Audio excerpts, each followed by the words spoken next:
In a world driven by fleeting distractions and digital battles fought from behind screens, the soul yearns for something deeper, something rooted in discipline, courage, and purpose. Imagine walking a solitary path, not for glory or applause, but for mastery of the self. A path where defeat is not the end, but the beginning of transformation. This was the path of Miyamoto Musashi, the undefeated samurai, artist, and philosopher whose life and teachings still echo across centuries. Today we're diving into the mind and method of Musashi, a man who lived and breathed Bushido, the way of the warrior, not just as a code but as a complete way of being. His legendary duels, minimalist philosophy, and raw, uncompromising approach to life offer us a mirror, not only to reflect on the warrior spirit, but to awaken it within ourselves. Welcome to the Unfolding Journey YouTube channel.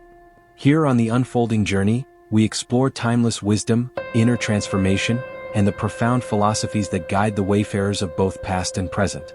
Whether you walk the warrior's path, the poet's path, or are simply seeking truth in uncertain times, you are in the right place. Let's journey together, one story at a time. Miyamoto Musashi was born in 1584 during one of the most chaotic and violent periods in Japanese history, the tail end of the Sengoku Jidai or Warring States era. It was a time when Japan was torn by incessant civil war, and the sword was not just a weapon but a way of life. By the age of 13, Musashi had already fought and won his first duel. By 29 he was undefeated in over 60 duels, many of them fought to the death. But what made Musashi more than just a skilled swordsman was his relentless pursuit of mastery, not just in combat but in strategy, art, and philosophy. He famously developed the two-sword style of combat, Nitten Ichi Ryu, the school of the strategy of two heavens as one, which emphasized using both the katana and the wakizashi simultaneously. This style wasn't just a physical technique, but a reflection of his approach to life, balance, adaptability, and total presence. But Musashi's greatness didn't end with the sword.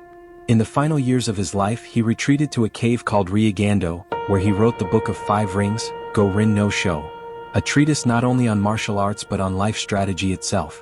This work would become a cornerstone of Bushido philosophy. To understand Musashi, we must first understand Bushido, often translated as the way of the warrior.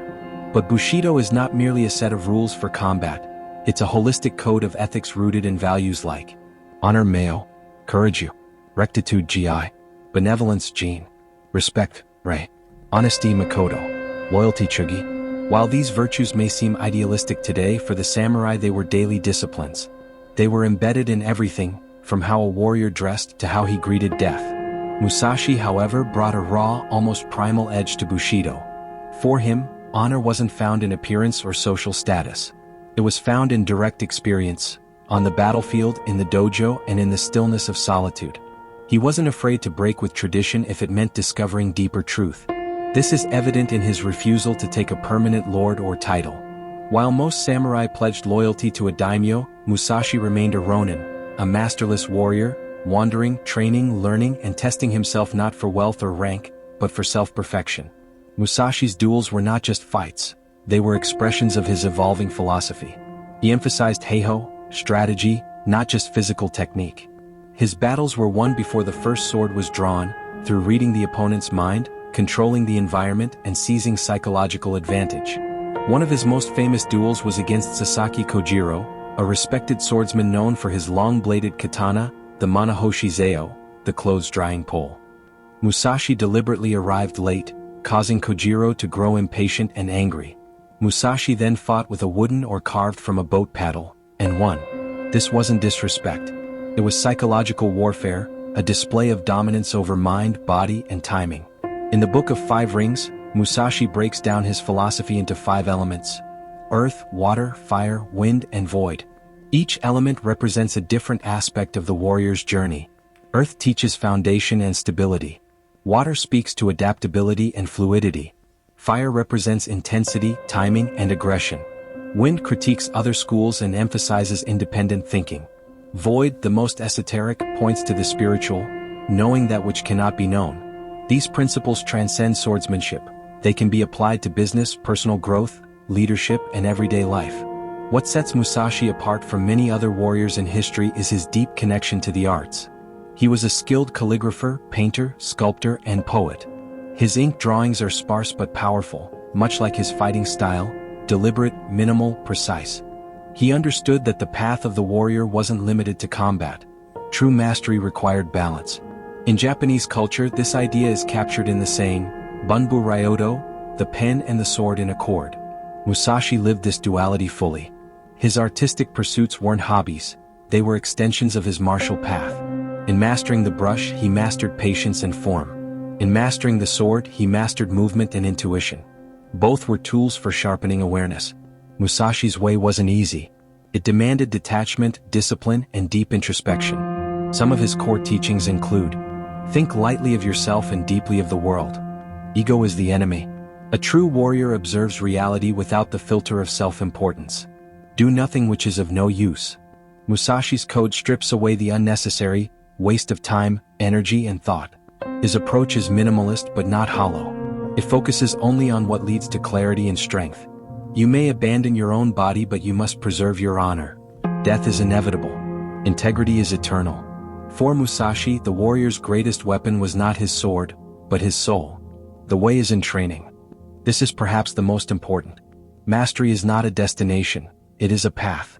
A daily grind, a lived philosophy. Bushido is not read, it is practiced. Not once but always. In today's world, where chaos often reigns and the pace of life discourages reflection, Musashi's philosophy offers a counterweight. When the mind is cluttered, his emphasis on clarity and directness brings simplicity. When society promotes ego and vanity, his life reminds us of humility and depth. When goals feel overwhelming, his words remind us, the way is in training. Whether you're pursuing martial arts, building a business, or trying to live more consciously, Musashi's wisdom applies. His life tells us that greatness doesn't come from external accolades, but from internal refinement. That true warriors aren't made by battles won, but by battles endured and lessons learned. Miyamoto Musashi died in 1645 at the age of 61, having lived a life few could imagine. He died not in battle but in meditation, seated, composed, sword in hand, facing the eternal void. His teachings live on because they speak to something timeless. The Bushido ethos, when lived fully, transcends swordplay. It becomes a way to walk through the world with courage, presence, and honor. Musashi didn't just master the sword. He mastered himself. And that is the true way of the warrior. If this exploration of Miyamoto Musashi and the Bushido way inspired you, imagine where the rest of the path might lead. Subscribe to The Unfolding Journey for more deep dives into timeless philosophy, warrior wisdom, and the inner landscapes of history's most fascinating minds. Your journey begins with a single step. Make it today. Until next time, walk the path well.